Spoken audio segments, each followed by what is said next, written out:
মুফতি মাওলানা আমির হামজা সাহেব নিজেকে আসলে উপরওয়ালা বলেছেন। আপনারা পুরো বক্তব্যটা দেখবেন। আমি তার পক্ষে বলছি বিষয়টা এমন। মেডিকেল এবং সদর নিয়ে কিছু অভিযোগ আমার কাছে আছে লিখিত, এগুলো আমি জানিয়েছি, সদরে জানিয়েছি এবং সময় দিয়েছি, এগুলো পাল্টাতে হবে। ওনারাও প্রথমে অন্তত ভুল স্বীকার করে এমনকি মাপ চেয়েছে যে এটা আসলে আমাদের কন্ট্রোলের বাইরে ছিল এবং উপরওয়ালার দোষ দেয়।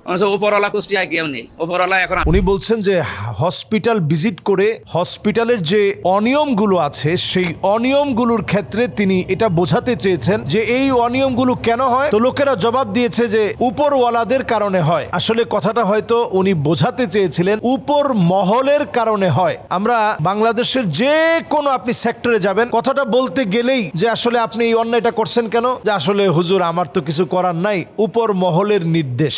তো উপর মহলের নির্দেশের কারণে এটা আমার করতে হয়েছে। তো যেহেতু উনি রমাদান মাসে অনেক সময় দেখবেন কথা বলতে গেলে আমাদের মেজাজ খিটখিটে হয়ে যায়, অনেক সময় দেখা যায় ভারসাম্য ঠিক থাকে না, অনেক সময় কথা আমরা গোলমাল পাকিয়ে ফেলি, এটা হয় স্বাভাবিক। তো উনি উপর মহল বলতে গিয়ে উপরওয়ালা বলে ফেলছেন যে এখানে তো উপরওয়ালা বলতে কিছু নাই, উপরওয়ালা এখন কুষ্টিয়ার ভিতরে আমি।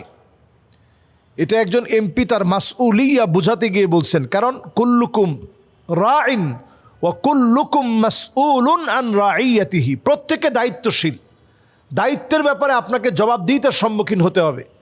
এজন্য বর্তমান পার্লামেন্টে প্রায় 24 জনের